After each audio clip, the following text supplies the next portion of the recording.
Ok, nouvelle vidéo YouTube, cette fois pour parler de ton métabolisme et comment tu peux le booster. Déjà, je pense que c'est nécessaire de clarifier un petit peu ce que c'est le métabolisme. Parce que, en fait, on dit tout le temps, faut booster ton métabolisme, mais en soi, c'est très compliqué de booster ton métabolisme parce que c'est un processus, en fait, qu'il y a au sein de ton corps, de tes cellules, qui, grosso modo, te permet de vivre et de survivre. Donc, booster ça, c'est un peu compliqué parce qu'en soi, jamais ton corps, il va se dire, je vais arrêter de lui donner ce qu'il faut pour vivre et pour survivre. Il va toujours essayer de te faire survivre de toute façon. Bon, faut un petit peu le mettre en relief et se dire, bon, c'est peut-être un terme un peu galvaudé. En fait, souvent dans le milieu du coaching et du fitness, quand on dit booster ton métabolisme, c'est souvent lié en fait à tout simplement améliorer ta composition corporelle. Et surtout, du coup, souvent associé avec l'augmentation des calories. Bon, ça c'est un petit peu autre chose.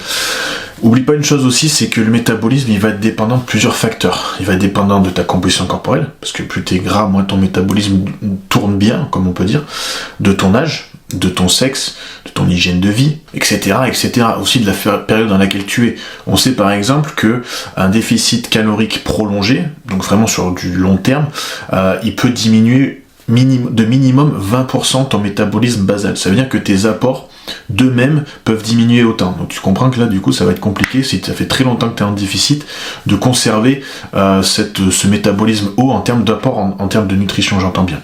Pour autant, il y a des petits points, effectivement, qui vont te permettre de booster ce métabolisme. Des choses très simples que tu oublies un petit peu. Le premier point, ça va être de se muscler. C'est pour ça qu'il faut absolument prioriser la musculation, même en perte de poids, parce que tout simplement, se muscler va augmenter ton métabolisme dans un sens où, en fait, si tu veux, le muscle brûle plus de carburant que la graisse. Et plus tu as de muscles, du coup, plus tu vas augmenter ton métabolisme parce que tes apports vont être plus élevés, tu demandes plus en fait à ton corps. Bon voilà, c'est un petit peu basique, simple, mais tu comprends très vite. Deuxième point, être actif. En effet, au plus tu vas être actif, donc il y a le sport, c'est une chose, mais il y a aussi le NEAT. En effet, le NEAT c'est quoi ? C'est la dépense énergétique qui est non liée à l'exercice. Voilà. Et ça, plus tu es actif, plus tu vas te garer loin pour faire tes courses, plus tu vas prendre l'escalier ou prendre les ascenseurs, plus tu vas aller promener ton chien par exemple, sans entrer dans un extrême, au plus ta demande aussi en termes d'énergie va être importante. Et donc, tu vas te permettre d'augmenter ton métabolisme si on s'arrête au côté augmentation de calories. Donc comme j'ai dit, ça va être important de se muscler, c'est le premier point. Et ça va revenir aussi, ça c'est en lien avec le troisième point, c'est manger suffisamment de protéines. Nécessairement, les protéines et les acides aminés, c'est les briques de ton mur qui est le muscle. Donc tu as besoin d'avoir suffisamment de protéines pour te permettre de te muscler. Mais l'apport en protéines aussi va être important pour plusieurs choses.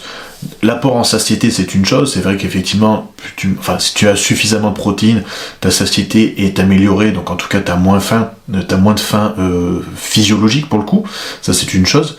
Mais aussi, il y a un effet thermogénique des protéines qui est important. Alors, en fait, si tu veux, tu as parmi tout ton métabolisme au sens large, tu as une partie de ce métabolisme qui va être aussi qui est la conséquence de ce que tu fais avec ta nourriture. C'est-à-dire que ton corps va digérer la nourriture et ça c'est une dépense énergétique.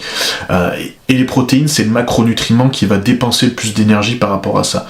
Donc avoir suffisamment de protéines, pareil, sans être dans un extrême, pour du coup construire du muscle et avoir cette satiété et avoir cet effet thermogénique, c'est vachement important. Alors les études montrent qu'on peut effectivement monter à certains grammages, d'autres disent qu'il ne faut pas aller trop haut. Moi je suis plutôt partisan de compter, suivant chaque cas, ça reste très personnel, de 1,6 à 2,2 grammes par kilo de poids de corps. Attention aussi à quelle référence vous fixez. Est-ce que vous regardez votre kilo de poids de corps masse totale ou masse maigre? Moi je vous conseille de regarder votre masse maigre. Un autre point pour augmenter ton métabolisme, c'est d'avoir suffisamment de sommeil. En effet, plus de sommeil, ça veut dire plus de récupération. Donc plus de récupération, plus capable d'être actif la journée, plus capable d'être performant à la salle la journée, plus capable de construire du muscle. Ça déjà c'est assez basique. Mais aussi, plus de sommeil, ça veut dire une meilleure santé hormonale. En effet, c'est lorsque tu es en phase de sommeil que pas mal d'hormones vont se réguler. Donc, tu as un intérêt du coup à avoir des heures fixes de sommeil, avoir suffisamment de sommeil, notamment pour tout ce qui est leptine et gréline. C'est des hormones qui effectivement se régulent en partie la nuit. La leptine est responsable de la satiété et la gréline est responsable plutôt de la sensation de faim. Donc ces deux hormones, si tu les régules bien la nuit, nécessairement le matin tu auras une faim qui est normale et aussi une satiété qui arrivera assez rapidement après ce repas. Donc voilà, l'intérêt du sommeil, il est là aussi, c'est-à-dire que si tu récupères bien, que tu as une bonne santé hormonale, nécessairement ton métabolisme tourne bien. Et ça va rejoindre le point suivant qui est aussi une bonne santé thyroïdienne.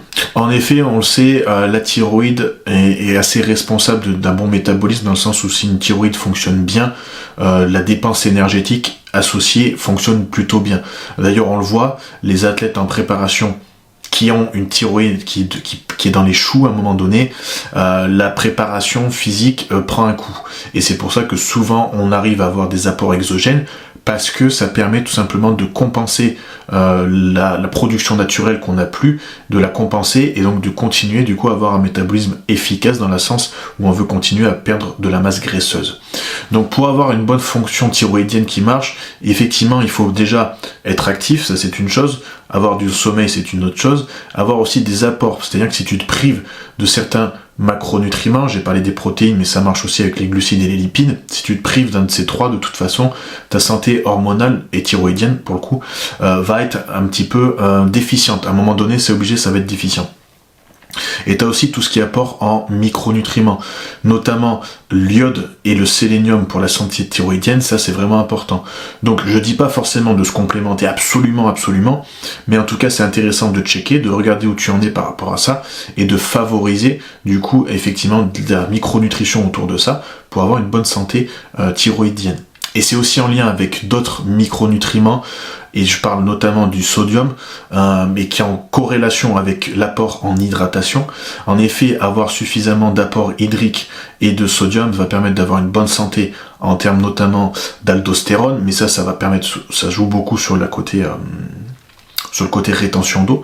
Alors pourquoi l'eau aussi? Parce que en fait tout simplement ça participe à plusieurs métabolismes, ça va t'aider dans ta digestion, ça va t'aider sur plusieurs points, l'absorption des nutriments, la circulation au sein de ton corps, donc vraiment très important, c'est ça qui permet aussi que l'horloge tourne bien. Dernier point, ça va être de ne pas sauter de repas, je pense au petit déjeuner, et surtout d'avoir des apports réguliers dans la journée.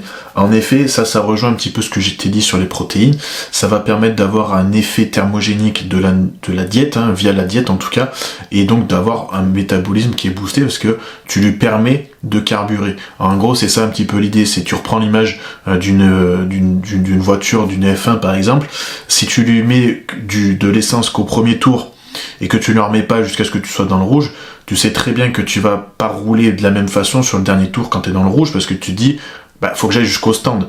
Alors que si tu donnes régulièrement des bons apports au bon moment, au bon endroit, là tu vas te permettre de continuer à avoir des tours très rapides, très efficients, et de finir ta course, tout simplement.